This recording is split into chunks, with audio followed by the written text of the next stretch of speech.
Bismillahirrahmanirrahim. Ayo bawa harta ke surga. Dukung pembangunan sekolah Islam Mufid dengan donasi ke rekening atas nama Yayasan Muflih untuk Islam dan Dakwah. Bismillahirrahmanirrahim. Assalamualaikum warahmatullahi wabarakatuh.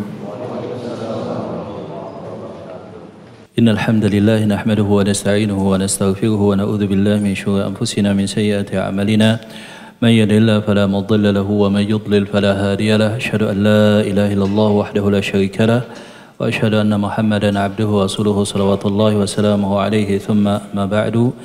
Ayyuhal ikhwah rahimani wa iyyakum jami'an. Kembali kita lanjutkan pembacaan, apa judul kitabnya ini?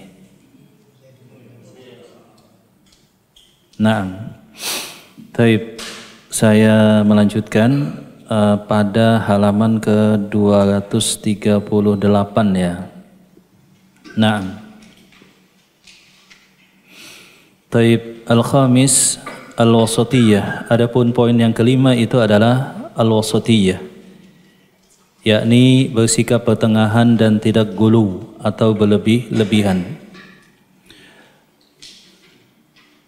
Ahlus sunnah wal jamaah, kata beliau, adalah pertengahan di antara firqah-firqah yang sesat. Waqad ja'alallahu ta'ala ummatal Islam wasata bainal umam. Allah Ta'ala telah menjadikan kaum muslimin ini adalah umat pertengahan di antara umat agama lain. Wa ja'ala kadzalik ahla sunnati wal jamaah fi'atan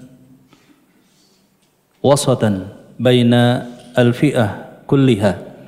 Dan Allah Ta'ala telah menjadikan ahlu sunnah wal jamaah sebagai golongan pertengahan di antara semua golongan yang lainnya. Wal maqsud minal wasatiyati ay fil wasat fi al-umur ad-din. Dan yang dimaksud dengan wasatiyah adalah sikap pertengahan pada hal-hal pokok di dalam al-Islam, pada hal-hal yang pokok di dalam Islam. Qala Allah subhanahu, Allah Ta'ala berfirman, wa kadzalika ja'alnakum ummatan wasata. Demikianlah kami jadikan kalian sebagai ummatan wasata. Wa kadzalika ja'alnakum ummatan wasata. Dan demikianlah kami jadikan kalian sebagai umat pertengahan. Wal maksud bil gulu, adapun yang dimaksud dengan al gulu sebagai kebalikan daripada al wasitiyah adalah at-tafwid fil haddi, imma fil ibadah wa imma fil amal wa imma fil thana'i wa dham, yakni berlebih-lebihan baik di dalam hal ibadah atau amal atau pujian atau mencela atau memuji sesuatu.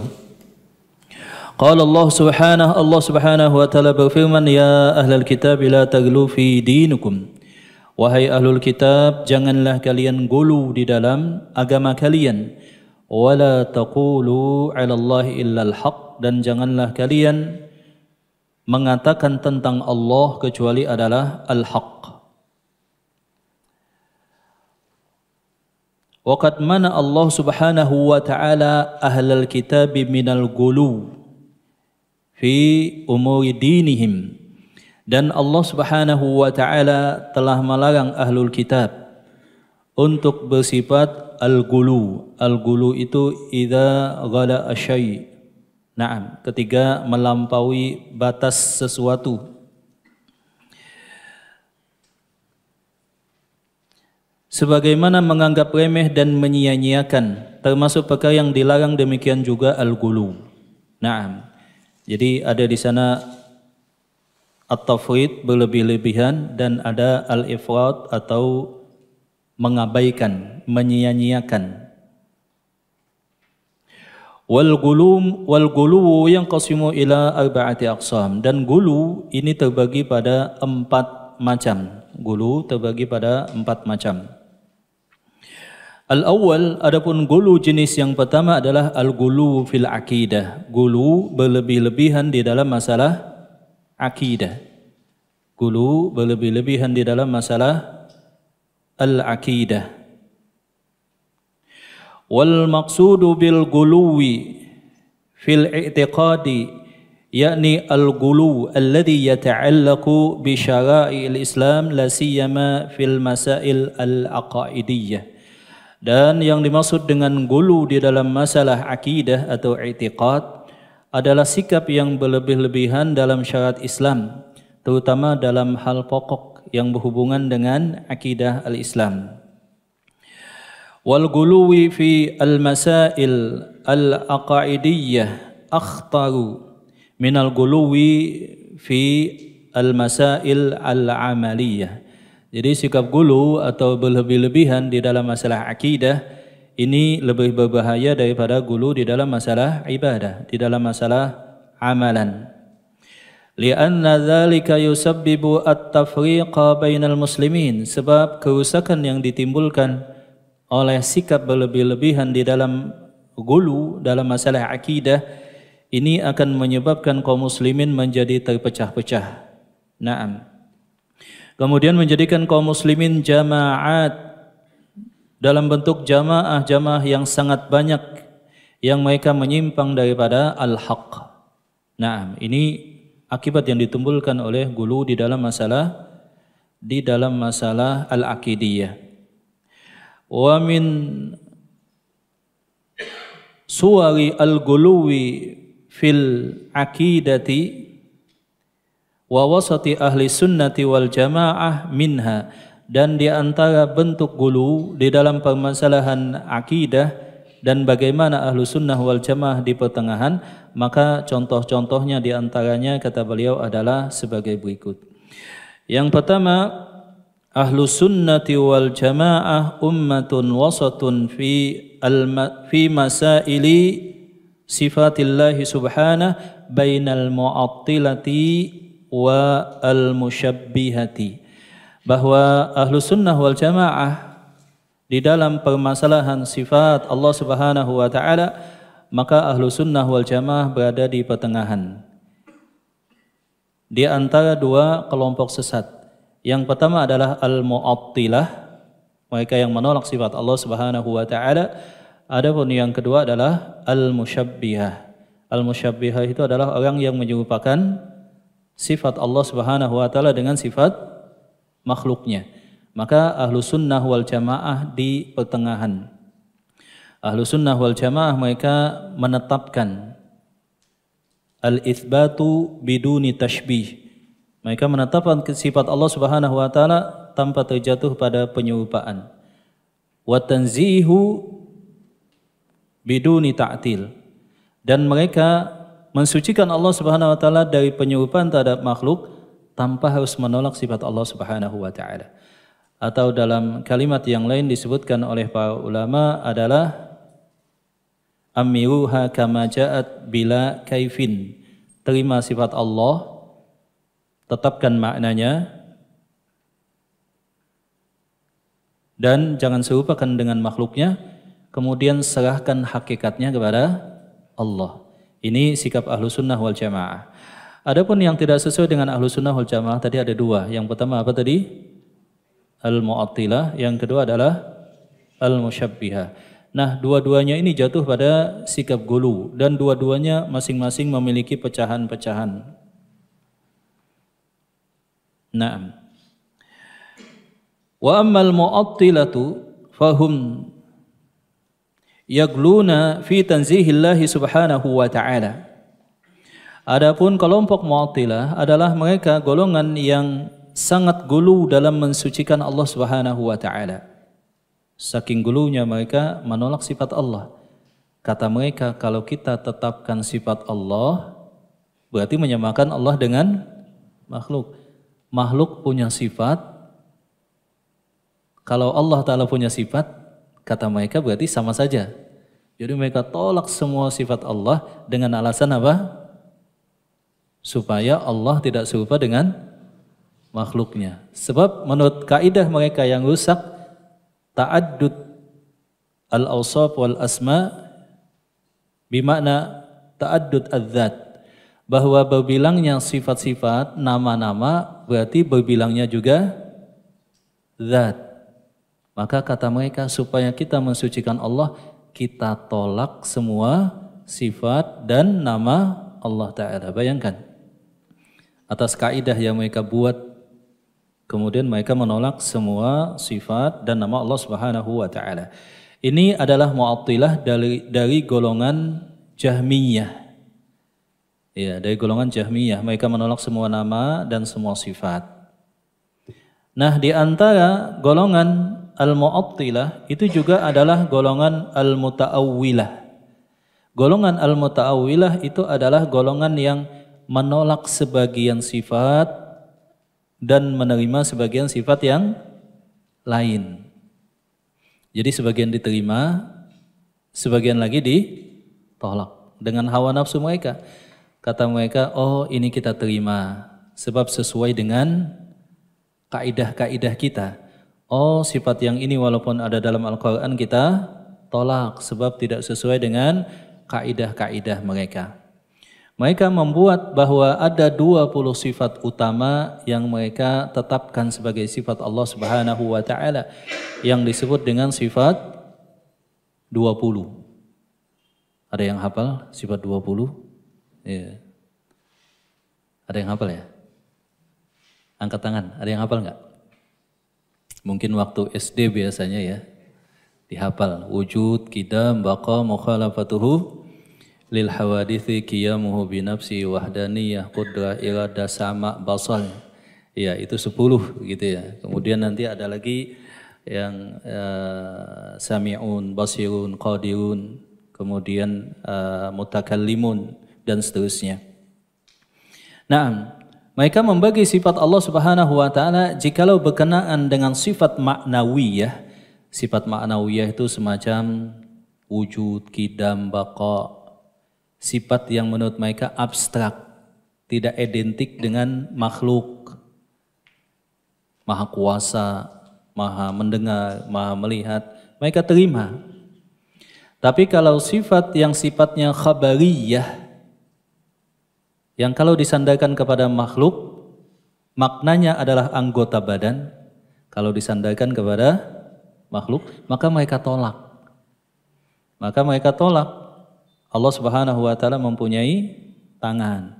Maka mereka tolak Allah Subhanahu wa Ta'ala mempunyai mata. Maka mereka tolak Allah Subhanahu wa Ta'ala istawa di atas arsy. Maka mereka tolak Allah Subhanahu wa Ta'ala turun ke langit dunia. Itu semuanya mereka tolak. Naam.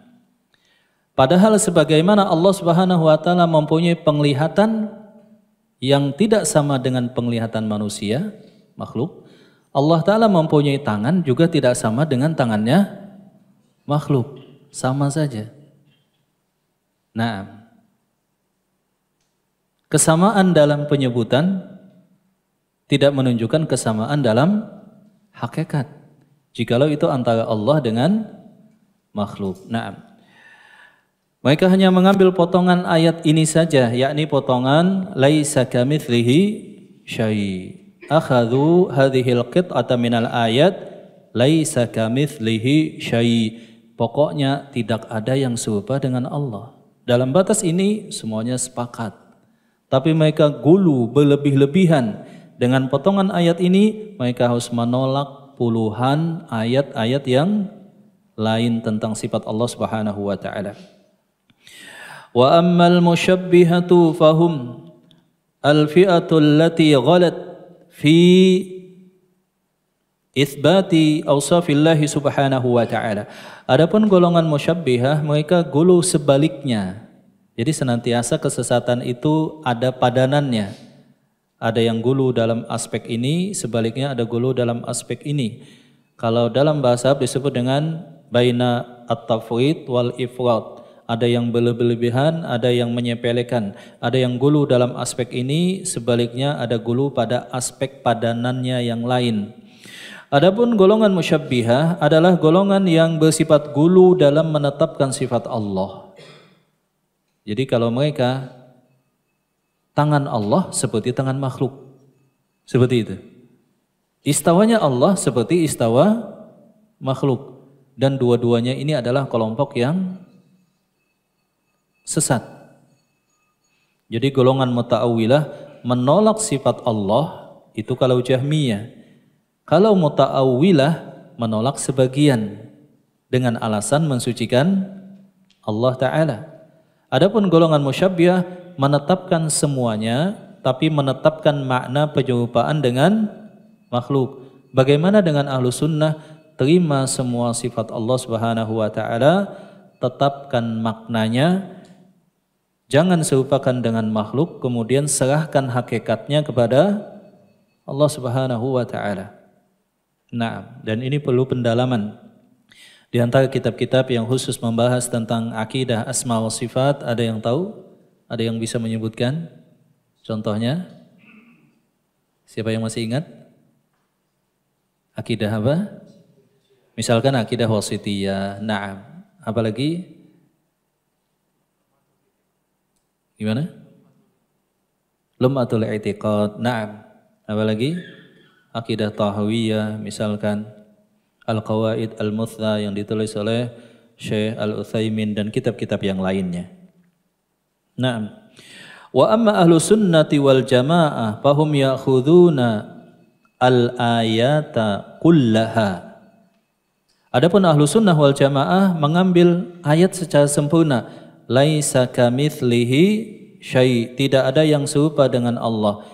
Itu adalah an-nafyu. Ma makna an-nafyu? Menolak penyerupaan. Laisa kamitslihi syai'. Wa huwas sami'ul basir, itu adalah itsbat. Menetapkan bahwa Allah Ta'ala mempunyai sifat apa? As-sami', maha mendengar, dan Al-Basir, maha melihat. Allah Ta'ala melihat. Manusia melihat atau enggak? Melihat. Apakah sama? Tidak. Allah Subhanahu wa Ta'ala mendengar. Manusia juga mendengar. Apakah sama? Enggak. Kesamaan istilah, nah, tidak menunjukkan kesamaan dalam hakikat. Dan lagi tidak ada yang paling tahu tentang Allah melainkan Allah. Jadi kaidahnya itu yang pertama, tidak ada yang paling tahu tentang sifat dan nama Allah melainkan adalah Allah. Kita nggak berhak menetapkan. Kita hanya beriman, terima. Nah, kemudian sucikan. Adapun yang kedua, bahwa sifat dan nama Allah Subhanahu wa Ta'ala, sifat dan nama Allah Subhanahu wa Ta'ala, Allah Subhanahu wa Ta'ala jelaskan dengan bahasa yang paling tepat dan paling fasih.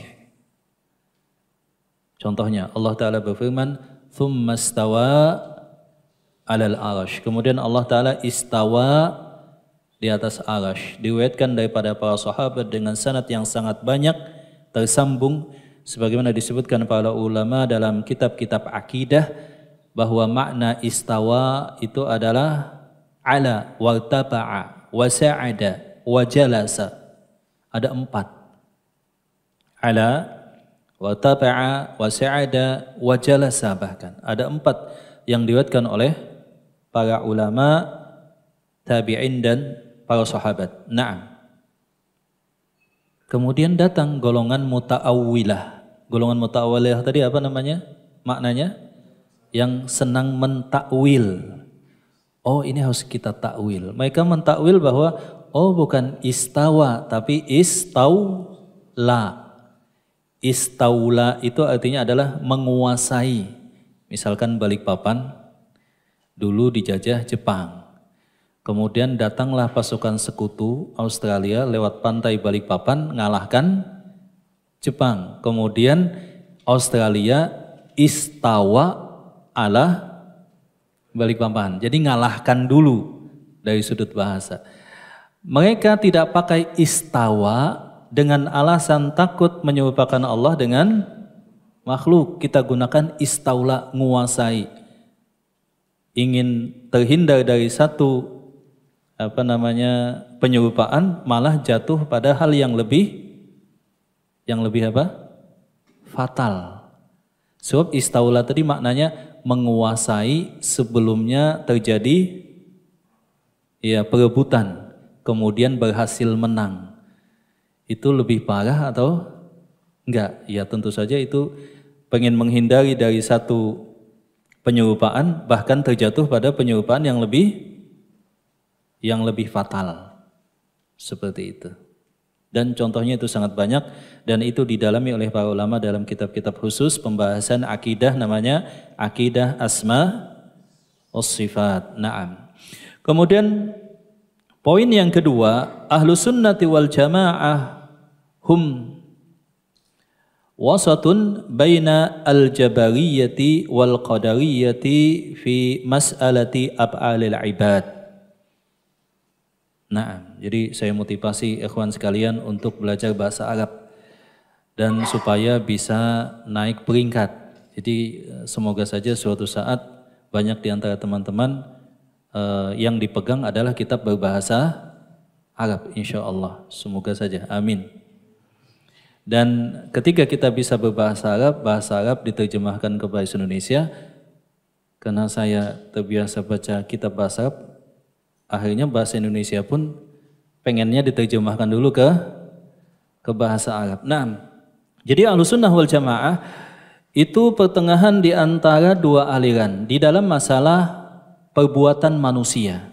Perbuatan manusia. Makan, minum, bekerja, menikah, dan lain semacamnya. Di antara dua golongan. Golongan yang pertama adalah Al-Jabariyah. Golongan yang kedua adalah golongan Al-Qadariyah. Wal Jabariyatu, adapun Jabariyah, mereka mempunyai satu pandangan. Yarawna bi anna al-insan bi jami'i af'alihi wa tasarrufatihi mujbaruna. Bi anna mujbaran, mereka terpaksa. Nah, walaysa lahum qudrah wala ikhtiyar, dan mereka tidak punya kekuasaan dan kebebasan. Fahum yanfuna af'alal ibadi bil haqiqah. Nah, dan mereka menafikan perbuatan hamba secara keseluruhan dan secara hakikat. Wa yuthbituna dzalika lillah, dan mereka tetapkan bahwa perbuatan hamba tadi adalah perbuatan Allah. Jadi kita makan itu hakikatnya yang makan adalah Allah. Kita taklim seperti ini yang hakikatnya taklim juga adalah Allah.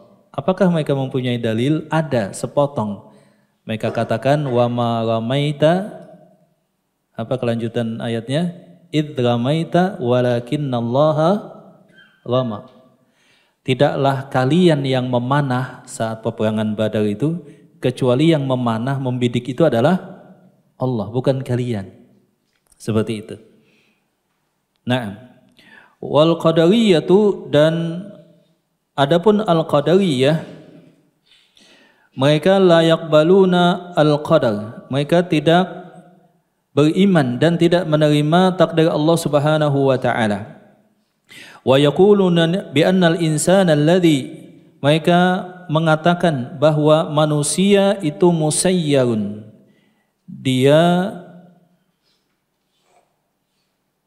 Manusia itu yang menentukan. Dia yang menentukan nasibnya sendiri dan dialah yang melakukan perbuatannya tersebut. Mereka berkata bahwa manusia sendiri yang melakukan praktek perbuatan, kemudian mereka wa yathbituna dzalika lillah, mereka menetapkan yang demikian adalah perbuatan. Wa yathbituna dzalika lil insan, mereka menetapkan itu perbuatan manusia, walaysa min iradatillah, bukan termasuk iradah Allah Subhanahu wa taala. Wa min hadhil fi'ah al-mu'tazilah, dan di antara pecahan aliran ini adalah golongan yang disebut dengan al-mu'tazilah. Jadi Jabariyah menganggap bahwa manusia itu terpaksa. Adapun Qadariyah menganggap bahwa manusia itu bebas. Yang dilakukan manusia itu adalah praktik perbuatan manusia, dan Allah Subhanahu wa taala tidak mengetahui, dan Allah Subhanahu wa taala tidak menentukannya. Adapun pandangan ahlu sunnah wal jamaah, wa amma wasitiyatu ahli sunnati wal jamaah fi hadhil mas'alah anna af'alil ibad min khalqillah, bahwa perbuatan hamba itu memang Allah Ta'ala yang menghendaki, yang menciptakan. Yang kedua, walakinnalladzi amila aw fa'ala dzalika al-'abd, dan yang melakukannya disandarkan kepada hamba. Jadi kita taklim, yang taklim adalah kita, ya kan? Akan tetapi Allah Ta'ala yang menyebabkan kita bisa diberikan hidayah, memiliki kemampuan. Kita makan, yang makan adalah manusia, bukan Allah. Demikian. Wal abdu indahu al-qudratu ala fi'li asy-syai' haqiqatan. Dan seorang hamba mempunyai kekuasaan untuk melaksanakan perbuatannya secara hakikat. Naam. Dan Allah Subhanahu wa taala yang memberikan kemampuan kepada mereka untuk melakukan perbuatan tersebut. Dan perbuatan hamba tidak terlepas daripada qada dan qadar Allah Subhanahu wa taala. Jadi demikian wasatiyah Ahlussunnah wal Jamaah. Jabariyah contoh pandangannya, ya, kalaupun takdir Allah Subhanahu wa taala menikah, maka saya akan menikah. Enggak perlu capek-capek berusaha. Kalaupun takdir Allah saya punya rezeki, maka pasti punya rezeki. Enggak perlu capek-capek apa? Bekerja. Adapun qadariyah, mereka menyatakan bahwa kita harus bekerja. Ya, kita yang menentukan nasib kita. Tidak ada takdir Allah. Allah Ta'ala tidak tahu tentang apa yang kita dapatkan di masa akan datang. Mereka berdalil dengan firman Allah Subhanahu wa taala, "Innallaha la yughayyiru ma biqaumin hatta yughayyiru ma bi anfusihim." Allah Ta'ala tidak mengubah satu kaum sampai mereka sendiri yang mengubahnya. Jadi yang satu ngambil potongan ayat, yang satu mengambil potongan ayat yang lain. Ahlussunnah wal Jamaah melakukan apa kemarin yang telah kita pelajari? Al-jam'u. Apa kemarin al-jam'u itu? Mengumpulkan dalil-dalil. Naam. Kemudian yang ketiga, Ahlussunnah wal Jamaah hum wasatun fi mas'alati al-wa'du wal wa'id. Baina al-wa'idiyah al-khawarij wal murji'ah. Jadi Ahlussunnah wal Jamaah pertengahan di dalam masalah janji dan ancaman Allah Subhanahu wa taala. Janji pahala, keridhaan, surga Allah, kemudian ancaman dosa, siksa neraka Allah Subhanahu wa taala, di antara dua aliran yaitu al-wa'idiyah dan al-murji'ah. Al-wa'idiyah atau khawarij dan al-murji'ah. Jadi al-wa'idiyah ini gulu di dalam masalah al-wa'id. Al-wa'id apa tadi artinya? Ancaman. Adapun murji'ah gulu di dalam masalah al-wa'ad, janji kenikmatan. Makanya ekstrim. Khawarij itu berkata bahwa pelaku dosa besar otomatis telah keluar daripada Islam. Adapun murji'ah menyatakan bahwa imannya orang yang ahli maksiat sama dengan imannya orang yang paling taat dari sahabat Rasulullah SAW, yaitu Abu Bakar. Jadi saling kontradiksi di antara dua golongan ini. Nah, al-khawarij yarawna bi anna Allah Subhanahu wa ta'ala la budda ayyunjiza wa'idahu. Khawarij mereka berpandangan bahwa Allah Subhanahu wa taala wajib melaksanakan ancamannya sebagaimana yang disebutkan di dalam Al-Qur'an. Walidzalik yarawna bi anna murtakiba al-kaba'iri idza tuwfiya wa lam yatub ila Allah Subhanahu wa taala fa innahu khalidun mukhalladun finnar. Maka mereka berpendapat bahwa pelaku dosa besar kalau meninggal maka itu otomatis kekal di dalam neraka selama-lamanya. Sebagaimana yang Allah Subhanahu wa taala ancam terhadap mereka dan Allah taala tidak menyalahi janjinya. Wa ammal murji'atu yaquluna bi anna murtakiba al-kaba'iri la yadkhuluna an-nara wa la yastahiquna ad-dukhula fin-nar. Adapun al-Murji'ah sebaliknya, mereka menyatakan bahwa pelaku dosa besar itu tidak memudaratkan iman, bahwa mereka tetap akan masuk surga. Menurut mereka iman itu satu. Kalau seseorang sudah beriman, maka otomatis seterusnya beriman. Dan iman itu tidak ada tingkatan-tingkatan. Iman ya satu. Kalau sudah beriman ya seterusnya beriman. Iman tidak bertambah dengan ketaatan dan tidak berkurang dengan kemaksiatan. Nah, jadi kalau Khawarij gulu di dalam masalah ancaman, dan jikalau Al-Murji'ah gulu di dalam masalah keridhaan dan rahmat Allah Subhanahu wa taala. Sebagaimana firman Allah Subhanahu wa taala, "Innallaha la yaghfiru an yushraka bihi wa yaghfiru ma duna dzalika liman yasha." Allah taala tidak mengampuni dosa kesyirikan dan mengampuni dosa selain kesyirikan bagi orang yang dikehendakinya. Juga berdasarkan syafaat Rasulullah sallallahu alaihi wasallam, "Syafaati li ahlil kaba'ir min ummati." Syafaatku bagi pelaku dosa besar dari umatku. Jadi ini dua golongan yang ekstrim yang saling bertentangan, dua-duanya masuk neraka Allah Subhanahu wa taala, sesat, dan ahlu sunnah wal jamaah di pertengahan. Ahlu sunnah wal jamaah di pertengahan, bahwa pelaku dosa besar itu jikalau mereka bertaubat maka taubatnya akan diterima Allah Subhanahu wa taala, dan jikalau mereka bertauhid wafat tanpa belum sempat bertaubat maka mereka di bawah kehendak Allah Subhanahu wa taala. Naam, adapun poin yang keempat, ahlu sunnati wal jamaah hum wasatun fi musamma al-iman, bahwa ahlu sunnah wal jamaah mereka pertengahan di dalam masalah penyematan nama-nama iman. Nama-nama iman itu tentang mukmin, tentang kafir, tentang fasik dan yang lain semacamnya. Naam. Bainal haruriyati, di antara haruriyah itu juga disebut dengan khawarij, wal mu'tazilati, dan mu'tazilah, wa baina al murji'ati wal jahmiyah. Jadi golongan gulu yang pertama ekstrim, haruriyah, mu'tazilah, dan yang kedua adalah murji'ah dan jahmiyah.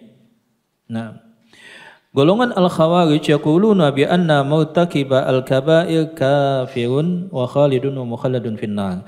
Jadi khawarij memandang bahwa pelaku dosa besar itu disebut kafir, bukan mukmin, bukan juga muslim. Adapun Murji'ah menyatakan pelaku dosa besar itu disebut dengan mukminun kamilul iman. Pelaku dosa besar dia tetap mukmin, tetap muslim, sempurna imannya. Khawarij apa tadi? Kafir, keluar daripada Islam. Bagaimana Ahlus Sunnah wal Jamaah? Ahlus Sunnah wal Jamaah memandang bahwa pelaku dosa besar dari kalangan kaum muslimun mukminun bi imanihi fasikun bi maksiyati. Pelaku dosa besar dari kalangan kaum muslimin, mereka adalah orang mukmin dengan imannya dan fasik dengan kemaksiatannya.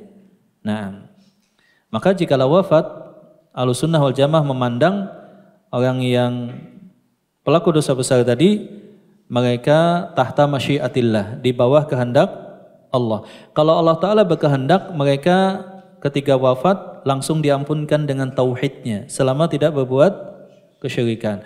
Kalau Allah Ta'ala berkehendak, adzabahu, diazab sementara waktu, kemudian dikeluarkan daripada neraka Allah Subhanahu wa taala, sebagaimana hadis-hadis yang sabit di dalam sahih Muslim misalkan, dan kitab-kitab hadis yang lainnya, akan dikeluarkan penghuni neraka daripada neraka Allah Subhanahu wa taala. Naam. Jadi Khawarij memandang mereka telah kafir kekal. Murji'ah memandang mereka sempurna imannya. Adapun yang kelima, Ahlus Sunnah wal Jamaati wasatun baina ar-Rafidhati wal Khawarij. Ahlus Sunnah wal Jamaah mereka pertengahan di antara dua golongan. Yang pertama adalah Rafidhah dan yang kedua adalah Khawarij. Fi mas'alati ashabi Nabi sallallahu alaihi wasallam, di dalam masalah sahabat Rasulullah sallallahu alaihi wasallam. Naam. Jadi kalau Rafidhah mereka mengkafirkan para sahabat dan gulu kepada ahlul bait. Adapun yang lainnya An-Nasibi, mereka gulu kepada para sahabat dan mengkafirkan apa? Ahlul bait. Ya, dua-duanya adalah sesat. Tetapi nasibi ini sangat sedikit, golongan yang sedikit. Yang banyak itu adalah Syiah. Mereka gulu kepada ahlul bait dan mereka mengkafirkan para sahabat. Naam. Rafidah hum fi'ah ad-dallah, mereka adalah golongan yang sesat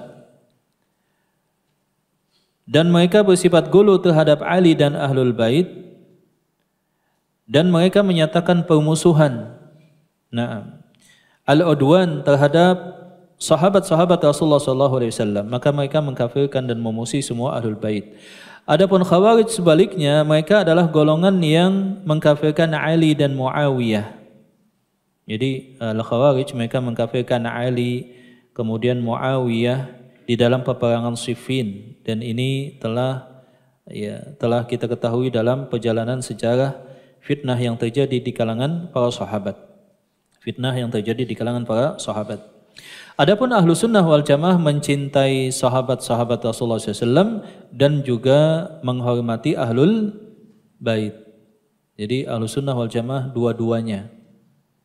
Nah, sebetulnya di sini yang tepat adalah ya kontra Syiah dengan Nawasib, bukan dengan Khawarij. Nah. Adapun yang keenam, ahlu sunnah wal jamaah hum wasatun bainal mu'tazilati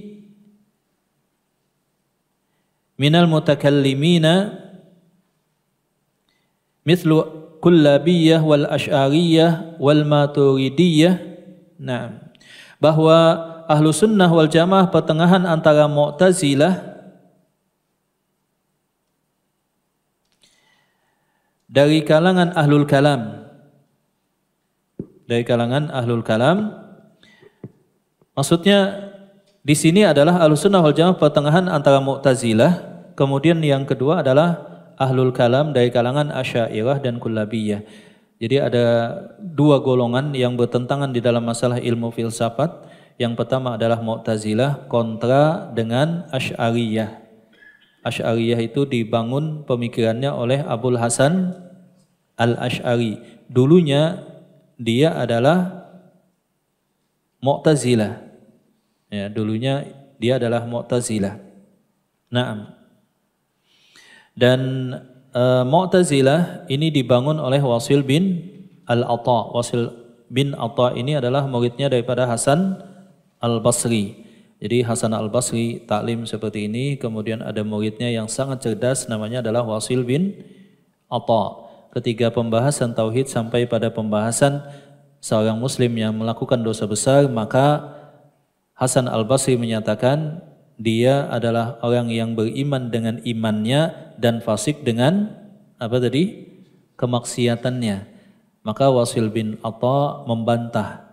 Kata Wasil bin Atha, menurut pendapatku dia berada pada satu status fi manzilatin baina manzilatain, di antara dua status, dia enggak mukmin, enggak juga kafir. Lalu apa namanya? Ya pokoknya di antara keduanya. Nah, gitu, seperti itu.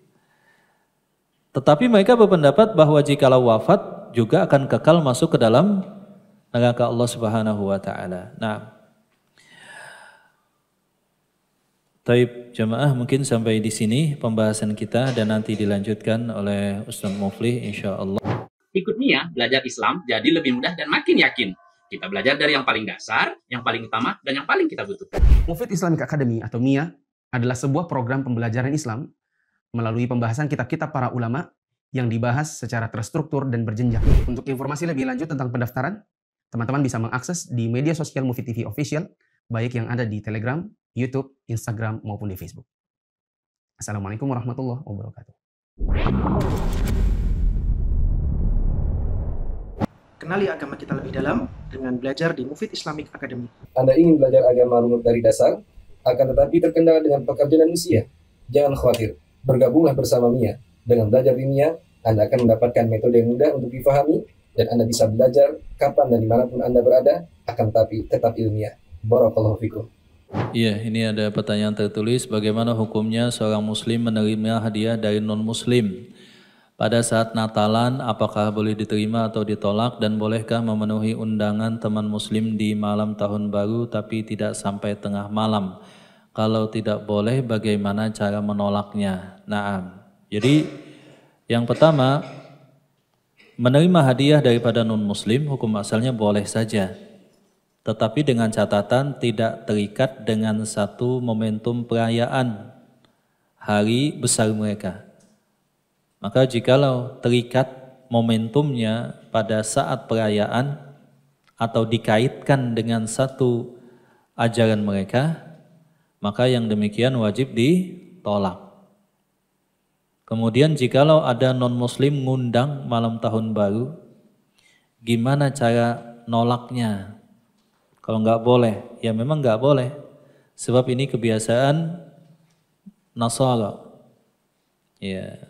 Latattaba'unna sunana man kana qablakum shibran bi shibrin, dhira'an bi dhira'in, hatta law dakhalu ala hujatid dabbi la dakhaltumu.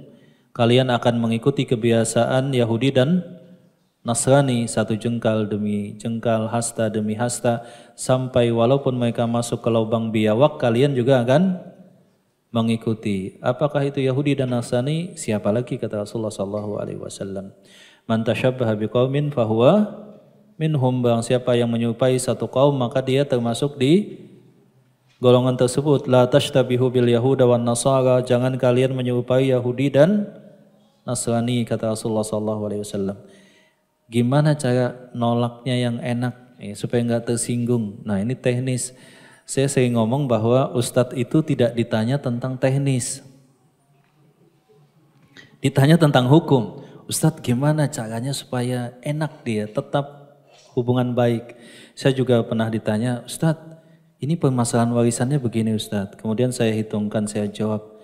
Tapi masalahnya Ustadz, adik saya nolak. Bagaimana supaya dia menerima Ustadz? Caranya? Nah, kata saya itu jangan ditanyakan ke saya hanya menjawab seperti itu. Seperti tadi pertanyaan.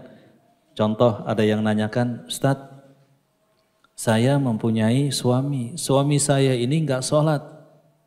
Ya, kata saya, Anda harus mengingatkan. Kemudian Anda doakan. Kalau terus demikian, lebih baik cerai. Sebab keimanannya bisa batal kalau enggak sholat, ya kan? Tapi Ustadz, bagaimana supaya dia enggak tersinggung dan tidak menceraikan saya Ustadz? Waduh, kata saya, itu bukan, jangan tanyakan ke saya. Itu hal yang sifatnya teknis ya. Bukan kewajiban seorang Ustadz menjelaskan. Apalagi yang demikian, begitu. Taib ikhwan, sebelum kita tutup, sekarang waktu sholat Isya 19.35. Waktu sholat maghrib jam berapa ikhwan ya? Jam 6 lewat? Kalau boleh tahu di sini berapa lama jeda antara maghrib sama Isya ya? Antara maghrib, adzan dan qamat? 15 menit. Kapankah waktu maghrib selesai? Ada yang tahu pembahasan fikihnya? Ketika sholat Isya. Sudah pernah belajar babnya enggak ikhwan? Nah, antum baca tentang hadis Jibril misalkan. Ketika Jibril menerangkan tentang waktu sholat kepada Rasulullah SAW. Waktu sholat maghrib masuk ketika matahari tenggelam. Maka langsung buka puasa. Kemudian langsung adzan. Kapan waktu maghrib selesai? Ketika sisa cahaya matahari telah hilang berganti kegelapan pekatnya malam. Dan Imam Nawawi menyebutkan itu seperti adzan, kemudian seseorang wudu, qabliyah, kemudian qamat, salat jamaah, kemudian zikir, kemudian dia ba'diyah. Sebetulnya dari sudut hadis Rasulullah SAW, salat maghrib setelah selesai. Kalau dihitung itu tidak lebih daripada 20-25 menit atau 30 menit. Nah, artinya kalau bisa dicepatkan untuk qamat salat maghrib. Sebab salat maghrib ini salat yang waktunya sangat pendek. Ya mohon maaf saya tadi merasa kayaknya kelamaan.